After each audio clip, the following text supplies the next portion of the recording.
നമസ്കാരം, welcome back. Second semester BCom commerce management വിദ്യാർത്ഥികളുടെ കേരളത്തിൻ്റെ സാമ്പത്തിക ചരിത്രം ഒരു സംഗ്രഹം എന്ന ലേഖനമാണ് നമ്മൾ പഠിച്ചുകൊണ്ടിരുന്നത്. പാർട്ട് 1 വീഡിയോ നിങ്ങൾ കണ്ടിട്ടുണ്ടാവുമെന്ന് വിചാരിക്കുന്നു. അപ്പോൾ കേരളത്തിൻ്റെ സാമ്പത്തിക ചരിത്രം ഒരു സംഗ്രഹം MA ഉമ്മൻ പാർട്ട് 2 ഈ വീഡിയോയിൽ നമുക്ക് അവസാനിപ്പിക്കാം. അപ്പോൾ ബാങ്കിങ്, വ്യവസായം, ഇതിലൊക്കെ എന്ത് മാറ്റങ്ങളാണ് വന്നത്? ബാങ്കിങ്ങും വ്യവസായവും.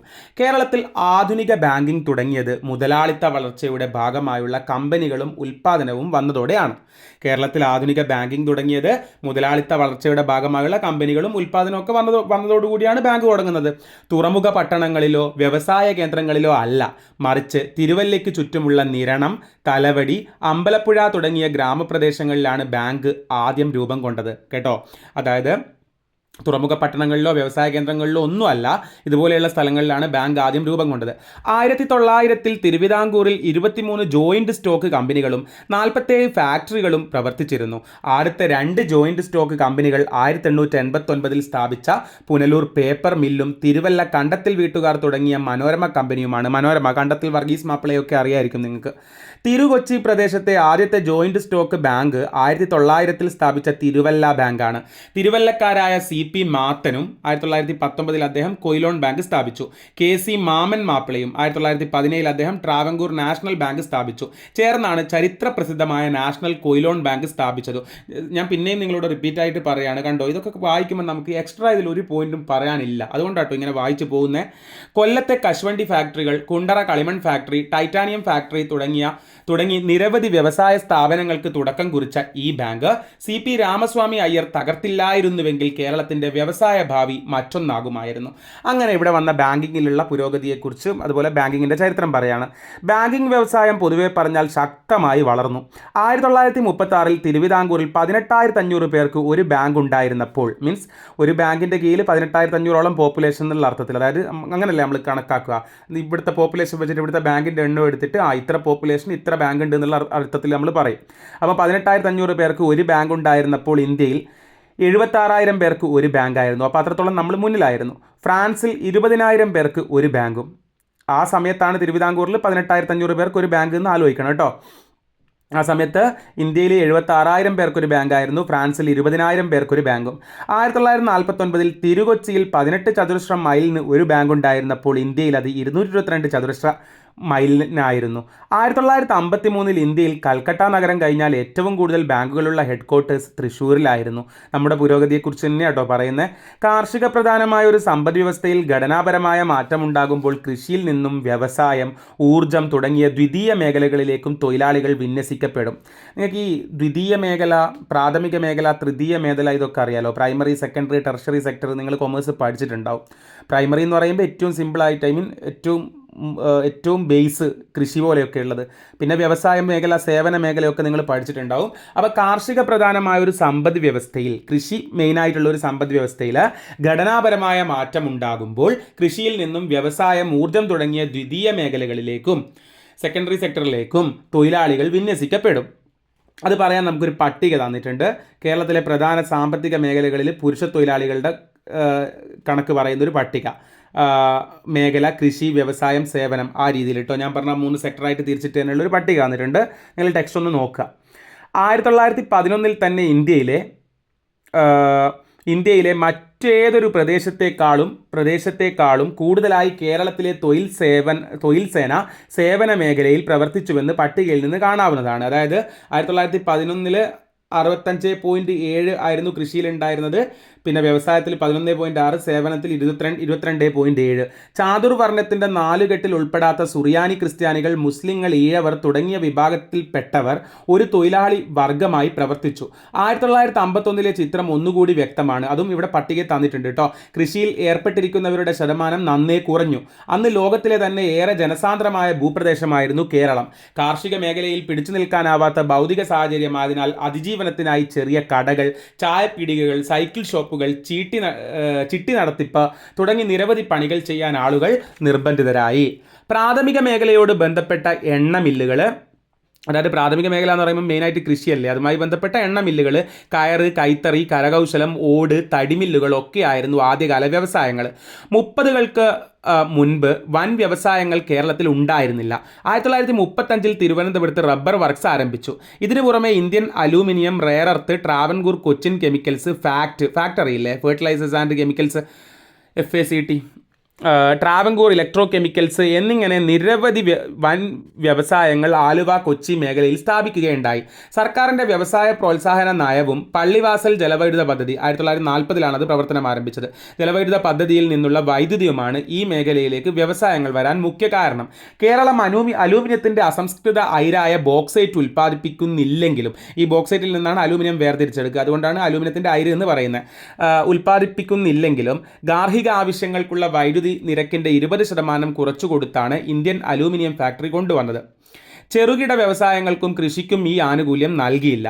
യാതൊരു മുൻപിൻ ബന്ധവുമില്ലാത്ത ആലുവ, കൊച്ചി ബെൽറ്റിൽ വളർന്നു വന്ന രാസ വ്യവസായങ്ങൾ ആലുവ പുഴ മലീമസമാക്കിയതല്ലാതെ വ്യവസായവൽക്കരണത്തിൻ്റെ ചാലകശക്തിയായി മാറിയില്ല.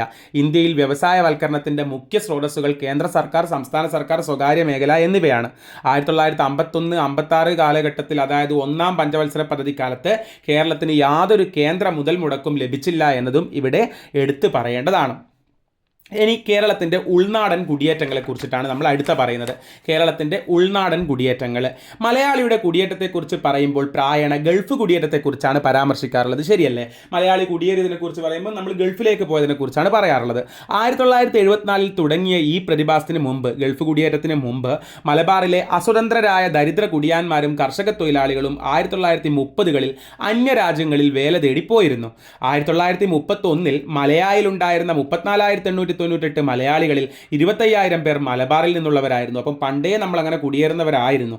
തിരുവിതാംകൂറിൽ ഉന്നത വിദ്യാഭ്യാസം ലഭിച്ചവർ അധ്യാപകരായും മറ്റും സിംഗപ്പൂർ, മലയ, ശ്രീലങ്കയിലെ സിലോൺ, അതായത് ശ്രീലങ്ക തുടങ്ങിയ രാജ്യങ്ങളിൽ ജോലി തേടിപ്പോയതും ഏറെക്കുറെ ഇതേ കാലത്തായിരുന്നു. എന്നാൽ ഒരു അപൂർവ പ്രതിഭാസം എന്നോണം 1920കളിൽ മധ്യ തിരുവിതാംകൂറിലെ ചെറുകിട കൃഷിക്കാർ മലബാറിൽ കുടിയേറി കൃഷി ചെയ്യാൻ തുടങ്ങി. പട്ടിണി മൂലം നാടുവിട്ടവരായിരുന്നില്ല അവർ. നല്ല വിലയ്ക്ക് നാട്ടിലെ ചെറിയ കൃഷിയിടങ്ങൾ വിറ്റ് കിട്ടിയ പണവും തങ്ങൾക്ക് കൈമുതലായ കാർഷിക വൈദഗ്ധ്യവും മലബാറിലെ പുത്തൻ മേച്ചിൽപ്പുറങ്ങളിൽ മുതൽ മുടക്കാൻ അവർക്ക് ധൈര്യവും ആത്മവിശ്വാസവും നൽകി. അങ്ങനെ ഉൾനാടൻ കുടിയേറ്റം, അങ്ങനെ അവരുടെ നമ്മൾ പുറം രാജ്യത്തല്ലാണ്ട് നമ്മുടെ ഉള്ളിൽ തന്നെ നമ്മൾ കുടിയേറിയിട്ടുണ്ട്. എന്നാൽ മലബാറിലേക്കുള്ള കുടിയേറ്റത്തിന് മുൻപ് തിരുവിതാംകൂറിലെ ദേവികുളം, പീരുമേട്, പത്തനാപുരം, നെടുമങ്ങാട് തുടങ്ങിയ മലയോര പ്രദേശങ്ങളിലേക്ക് ഒരു കുടിയേറ്റ പ്രവാഹം ഉണ്ടായിരുന്നു. 1901 ഏതാണ്ട് 80,000 പേർ ഇത്തരം കുടിയേറ്റത്തിൽ പങ്കാളികളായി.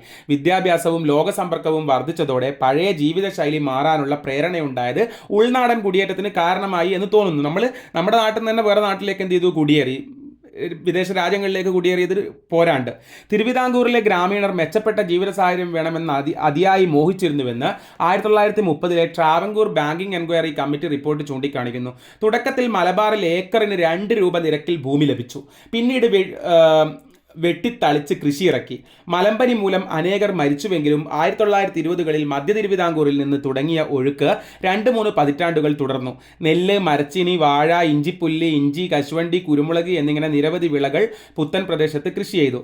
തിരുവിതാംകൂറിൽ നിന്ന് മലബാറിലേക്ക് ഒഴുകിയ മൂലധനം അതിഭീമമായിരുന്നു. 1951 തിരുവിതാംകൂറിലെ അന്നത്തെ കൊല്ലം ജില്ലയിലെയും മലബാറിലെയും ഗ്രാമീണ കുടുംബങ്ങളുടെ വായ്പാ സമ്പ്രദായം പഠിച്ച റിസർവ് ബാങ്കിൻ്റെ സർവേ പ്രകാരം ഒരു കർഷക കുടുംബത്തിൻ്റെ ശരാശരി മൂലധന സ്വരൂപണം ക്യാപിറ്റൽ ഫോർമേഷൻ കൊല്ലം ജില്ലയിൽ 261 രൂപയായിരുന്നപ്പോൾ മലബാറിൽ 415 രൂപയായിരുന്നു. ഈ വ്യതിയാനത്തിൻ്റെ പിന്നിൽ കുടിയേറ്റ കർഷകരുടെ അധ്വാനവും മുതൽ മുടക്കും ഉണ്ടെന്ന് തർക്കമില്ലാതെ പറയാം.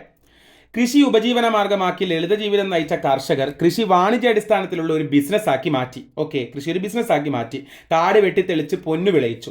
ഈ മുന്നേറ്റത്തിൽ കേരളത്തിൻ്റെ വമ്പിച്ച വനസമ്പത്ത് നഷ്ടമായി എന്ന വസ്തുത വിസ്മരിക്കാനാവില്ല. അങ്ങനെ കാട് വെട്ടിത്തെളിച്ചിട്ട് പൊന്നു വിളയിച്ചു കൃഷി ചെയ്യുമ്പം നമ്മുടെ വനസമ്പത്ത് അത്രയും കുറഞ്ഞു പോയി എന്നുള്ളതാണ്. ഇനി മാനവ വികസന ചരിത്രമാണ്. മനുഷ്യന് എന്ത് പുരോഗതിയാണ് വന്നത്, അതിനെക്കുറിച്ചാണ് ഇനി പറയുന്നത്. നീണ്ടകാലം വർഗ ജാതി ചൂഷണങ്ങൾക്ക് വിധേയരായ കേരളീയർക്ക് മോചനത്തിന് വേണ്ടിയുള്ള ഐതിഹാസികമായ പോരാട്ടങ്ങളുടെ ഒരു ചരിത്രമുണ്ട് മോചനത്തിന് വേണ്ടിയിട്ടുള്ളത്. വികസനം എന്നാൽ ജനങ്ങളുടെ സ്വാതന്ത്ര്യവും പ്രാപ്തിയുമാണെന്ന് അമർത്യാസൻ സിദ്ധാന്തിക്കുന്നു. അറിയാലോ അമർത്യാസൻ സാമ്പത്തിക ശാസ്ത്രത്തിൽ നോബൽ പ്രൈസ് ഒക്കെ കിട്ടിയ ഇന്ത്യക്കാരനാണ്. അപ്പം വികസനം എന്ന് പറഞ്ഞു കഴിഞ്ഞാൽ കുറെ പണം ഉണ്ടാവലല്ല, പിന്നെന്താ ജനങ്ങളുടെ സ്വാതന്ത്ര്യവും പ്രാപ്തിയുമാണെന്നാണ് അമർത്യാസൻ പറയുന്നത്. അതിൻ്റെ മുഖ്യ ഘടകങ്ങൾ വിദ്യാഭ്യാസവും ആരോഗ്യമാണ്. എപ്പോഴാണ് നമുക്ക് സ്വാതന്ത്ര്യവും പ്രാപ്തിയും ഉണ്ടാവുക? എഡ്യൂക്കേഷനും ഹെൽത്ത് ഒക്കെ ഉണ്ടാകുമ്പോഴാണ്. പ്രസിദ്ധ വിദ്യാഭ്യാസ ചിന്തകനായ പൗലോ ഫ്രെയർ പറയുന്നത് പോലെ പ്രാന്തവൽക്കരിക്കപ്പെട്ടവരുടെ നിശബ്ദതയുടെ സംസ്കാരം കൾച്ചർ ഓഫ് സൈലൻസ് മാറ്റുന്നതാണ് വിദ്യാഭ്യാസം എന്ന അഭിപ്രായം അക്ഷരാർത്ഥത്തിൽ നടപ്പായ ചരിത്രമാണ് കേരളത്തിനുള്ളത്. അതെ, അതായത് നമ്മുടെ ആ നിശബ്ദതയുടെ സംസ്കാരം മാറ്റിയെന്ന് വെച്ചാൽ നമ്മളൊക്കെ സംസാരിച്ച് തുടങ്ങുക എന്നുള്ളതാണ്. നിശബ്ദതയുടെ സംസ്കാരം മാറ്റുന്നതാണ് വിദ്യാഭ്യാസം എന്ന അഭിപ്രായം അക്ഷരാർത്ഥത്തിൽ നടപ്പായ ചരിത്രമാണ് കേരളത്തിനുള്ളത്. തിരുവിതാംകൂറിനും കൊച്ചിക്കും മലബാറിനും ഒരേപോലുള്ള മാനവ ചരിത്രമല്ല ഉള്ളത്. നമ്മുടെ മനുഷ്യന്മാരുടെ ചരിത്രം തിരുവിതാംകൂറിനും കൊച്ചിക്കും ഒരേപോലെയല്ല. തിരുവിതാംകൂറിനും കൊച്ചിക്കും മലബാറിനും ഒരുപോലെയല്ല, മാറ്റമുണ്ട്. 19-ാം നൂറ്റാണ്ടിൽ ഉണ്ടായ കൃഷിയുടെ വാണിജ്യവൽക്കരണവും കൃഷിയെ നമ്മൾ കൊമേഴ്ഷ്യലൈസ് ചെയ്തു, കച്ചവടാക്കി. ഈ പ്രദേശങ്ങളിൽ വ്യത്യസ്തമായ അനുഭവമാണ് ഉണ്ടാക്കിയത്. ഓക്കെ, കൊച്ചിയിലും മലബാറിലും തിരുവിതാംകൂറിലൊക്കെ ഡിഫറെൻ്റ് അനുഭവങ്ങളാണ് ഉണ്ടാക്കിയത്. കേരളത്തിൽ രൂപം പ്രാപിച്ച പൊതുപ്രവർത്തന അനുഭവങ്ങളും ഭിന്ന രീതിയിലായിരുന്നു. തിരുവിതാംകൂറിലെ സാമൂഹിക പരിഷ്കരണ പ്രസ്ഥാനങ്ങളും പ്രായപൂർത്തി വോട്ടവകാശത്തിൻ്റെ അടിസ്ഥാനത്തിൽ അല്ലെങ്കിലും ജനപക്ഷത്തിൽ നിന്ന് ശബ്ദമുയർത്തുന്ന ഒട്ടേറെ പേർ അംഗങ്ങളായ നിയമസഭയും ഉൽപ്പതിഷ്ണുക്കളായ നാട്ടുരാജാക്കന്മാരും ഒക്കെ തിരുവിതാംകൂറിൻ്റെ മാനവീയ ചരിത്രത്തെ സ്വാധീനിച്ചു, തിരുവിതാംകൂറിൻ്റെ പുരോഗതിക്ക് വേണ്ടി പ്രവർത്തിച്ചു. കേരളത്തിലുണ്ടായ മാറ്റങ്ങളുടെ കാര്യത്തിൽ കമ്മ്യൂണിസ്റ്റ് പ്രസ്ഥാനം എല്ലാ പ്രദേശത്തെയും ജനകീയ മുന്നേറ്റങ്ങളിൽ നിറഞ്ഞു നിന്നുവെന്നുള്ളതാണ് എടുത്തു പറയേണ്ട മറ്റൊരു കാര്യം. അപ്പോൾ ജനകീയ മുന്നേറ്റത്തിന് വേണ്ടി കമ്മ്യൂണിസ്റ്റ് പ്രസ്ഥാനം ഒരുപാട് പ്രവർത്തിച്ചു. കേരളത്തിൽ യൂറോപ്യന്മാരുടെ വരവിന് മുൻപ് തന്നെ കുടിപ്പള്ളിക്കൂടങ്ങളും എഴുത്താശാന്മാരും ഉണ്ടായിരുന്നെങ്കിലും ആധുനിക വിദ്യാഭ്യാസത്തിന് തുടക്കം കുറിച്ചത് ബ്രിട്ടീഷ് മിഷണറിമാരായിരുന്നു. ഇവിടെ വന്ന ബ്രിട്ടീഷ് മിഷണറിമാരാണ് ആധുനിക വിദ്യാഭ്യാസത്തിന് ഇവിടെ തുടക്കം കുറിച്ചത്. 1834 തിരുവനന്തപുരത്ത് ആദ്യത്തെ ഇംഗ്ലീഷ് സ്കൂൾ തുടങ്ങുന്നതിന് മുൻപ് തന്നെ മാതൃഭാഷയിൽ പ്രാഥമിക വിദ്യാഭ്യാസം ലിംഗജാതി ഭേദമന്യേ പ്രോത്സാഹിപ്പിക്കുന്നതിന് നടപടികൾ ആരംഭിച്ചിരുന്നു. 1817 റാണി പാർവതിബായിയുടെ വിളംബരം ജെയിംസ് മൺറോ തന്നെയാണ് അത് എഴുതിയതെന്നാണ് കരുതപ്പെടുന്നത്. ആ വിളംബരം വിദ്യാഭ്യാസം സാർവത്രികമാക്കുന്ന ഉത്തരവാദിത്തം സർക്കാരിൻ്റെ ചുമതലയാണെന്ന് അംഗീകരിച്ചു. മാത്രമല്ല സ്വകാര്യ മേഖലയിൽ സ്കൂളുകൾ സ്ഥാപിക്കാൻ ഗ്രാന്റ് നൽകി. ആദ്യം ക്രിസ്ത്യാനികളാണ് ഇത് പ്രയോജനപ്പെടുത്തിയതെങ്കിലും മറ്റു സമുദായങ്ങളും മുമ്പോട്ട് വന്ന് സ്കൂളുകൾ സ്ഥാപിച്ചു. അങ്ങനെ നമുക്ക് ആ വിദ്യാഭ്യാസ പുരോഗതി വരുന്നത് പറയാണ്. 1901 തിരുവിതാംകൂറിൽ 1370 അംഗീകൃത സ്കൂളുകൾ ഉണ്ടായിരുന്നു. സർക്കാർ നിയന്ത്രണത്തിൽ ഉൾപ്പെടാത്ത 2313 സ്കൂളുകൾ വേറെയും ഉണ്ടായിരുന്നു. 1899-900 മൊത്തം തിരുവിതാംകൂർ ബജറ്റിന്റെ 5.3% വിദ്യാഭ്യാസത്തിന് വേണ്ടി ചെലവാക്കിയിരുന്നു.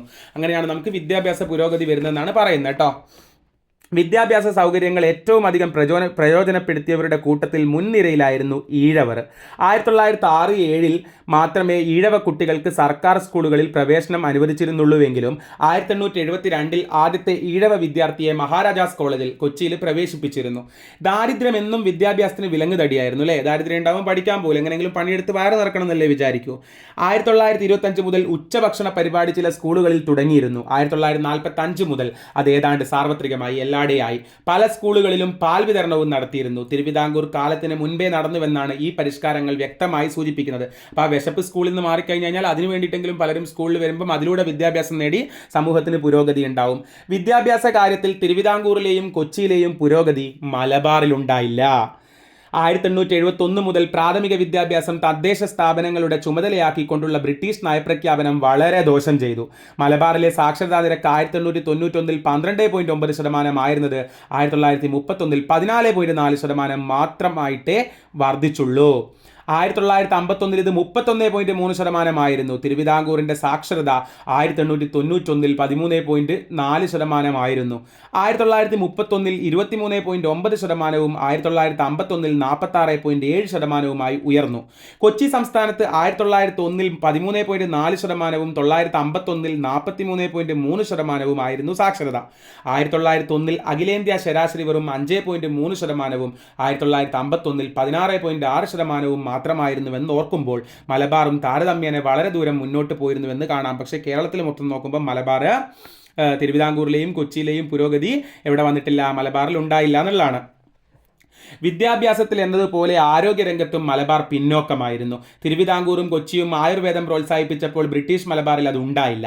ഇംഗ്ലണ്ടിൽ വസൂരിക്ക് പ്രതിരോധ കുത്തിവയ്പ് തുടങ്ങി അധികം താമസിയാതെ 1881 തന്നെ മലബാറിൽ കുത്തിവയ്പ് ആരംഭിച്ചെങ്കിലും മേൽജാതിക്കാർ അതിനെ എതിർത്തു. കുത്തിവയ്പ് നടത്തുന്നവർ തീയരായതാണ് എതിർപ്പിൻ്റെ മുഖ്യ കാരണം. കുത്തിവയ്പ് നടത്തുന്നവർ തീയരായതുകൊണ്ട് മേലാളന്മാർ അത് എതിർത്തു. പിന്നെ എന്നാൽ 1813 തിരുവിതാംകൂർ രാജകുടുംബം പരസ്യമായി കുത്തിവയ്പ് നടത്തി സാധാരണ ജനങ്ങളുടെ ആശങ്കകൾക്ക് വിരാമമിട്ടു. തീരദേശത്ത് മന്തും മലമ്പ്രദേശങ്ങളിൽ മലമ്പനിയും മിക്ക പ്രദേശങ്ങളിലും കൊക്കപ്പുഴുബാധയും 19-ാം നൂറ്റാണ്ടിൽ കണ്ടുവന്ന രോഗങ്ങളായിരുന്നു. കൂടെ കോളറ, ടൈഫോയിഡ് രോഗങ്ങളും അപൂർവമായി പ്ലേഗും പൊട്ടിപ്പുറപ്പെടാറുണ്ടായിരുന്നു. 1939 തിരുവിതാംകൂറിൽ റോക്ക്ഫെല്ലർ ഫൗണ്ടേഷന്റെ സഹായത്തോടെ ഒരു പൊതുജനാരോഗ്യ വകുപ്പ് സ്ഥാപിച്ചത് ചികിത്സാ സൗകര്യങ്ങൾ വർദ്ധിപ്പിക്കുന്നതിനും രോഗപ്രതിരോധ നടപടികൾ സ്വീകരിക്കുന്നതിനും വളരെ സഹായകമായി. എന്നാൽ 1871 മുതൽ പ്രാഥമികാരോഗ്യ ചുമതല തദ്ദേശ സ്ഥാപനങ്ങൾക്കാണെന്ന നിലപാടായിരുന്നു ബ്രിട്ടീഷ് മലബാറിൽ തുടർന്ന സമീപനം. ആരോഗ്യകാര്യത്തിൽ തിരുവിതാംകൂറും മലബാറും വേറിട്ട ദിശയിലാണ് നീങ്ങിയത്. 1884-85 തന്നെ തിരുവിതാംകൂറിലെ മൊത്തം ബജറ്റിന്റെ 1.7% പൊതുജനാരോഗ്യ ചെലവിനു വേണ്ടി വകയിരുത്തിയിരുന്നു. 1904-05 ഇത് 4.5%. 1911-42 5.4% ഈ അനുപാതത്തിൽ നിന്ന് വളരെ കൂടുതലല്ല വർത്തമാന കേരളത്തിലെ സ്ഥിതി. കേരളത്തിലെ 1911-20 കാലത്തെ ശരാശരി ആയുർദൈർഘ്യം പുരുഷന്മാർക്ക് 25.5 വയസ്സും സ്ത്രീകൾക്ക് 27.4 ആയിരുന്നു. എത്ര കുറവാണെന്നൊക്കെ. ശിശുമരണ നിരക്ക് അതേ കാലയളവിൽ 242 ആയിരുന്നു. ഇവയൊന്നും അഖിലേന്ത്യാ ശരാശരിയേക്കാൾ വളരെയേറെ മെച്ചപ്പെട്ടവയായിരുന്നില്ല. പൊതുവെ പറഞ്ഞാൽ ശിശുമരണ നിരക്ക്, സാക്ഷരതാ നിരക്ക്, പ്രതീക്ഷിത ആയുർദൈർഘ്യം എന്നുവെച്ചാൽ ജീവിക്കുന്ന കാലം എന്നീ സൂചികകൾ വെച്ച് നോക്കുമ്പോൾ തിരുവിതാംകൂർ പ്രദേശം മുന്നിലായിരുന്നു. ബ്രിട്ടീഷ് അധീനതയിലുള്ള മലബാർ ആയിരുന്നു മാനവ വികസന സൂചികകളിൽ പിന്നിൽ നിന്നത് എന്ന് പറഞ്ഞിട്ട് നമുക്ക് പഠിക്കാനുള്ള ഈ ഭാഗം അവസാനിക്കുകയാണ് കേട്ടോ. അപ്പം നിങ്ങളിത് പിന്നെ ഈ ഒരു വീഡിയോ 1-2 പ്രാവശ്യം ഒന്ന് കേട്ടാൽ മതി. എന്നിട്ട് ഈ പുസ്തകം ഒന്ന് വായിച്ചാൽ മതി കേട്ടോ. ഈ ചാപ്റ്ററിൻ്റെ നോട്ടിൻ്റെ ഒന്നും ആവശ്യമില്ല. ഞാൻ പറഞ്ഞല്ലോ, നോട്ട് ചെയ്താണെങ്കിൽ ഈ പാഠം അങ്ങനെ തന്നെ എഴുതേണ്ടി വരും. ഇത് അങ്ങനെ തന്നെ വായിച്ചാൽ മതി. എക്സ്ട്രാ നമ്മളുടേതായ ഭാവന പറയാനൊന്നും ഇല്ലല്ലോ. അപ്പോൾ അടുത്ത ക്ലാസ്സിൽ പുതിയ ടോപ്പിക്കുമായിട്ട് വീണ്ടും കാണാം. താങ്ക്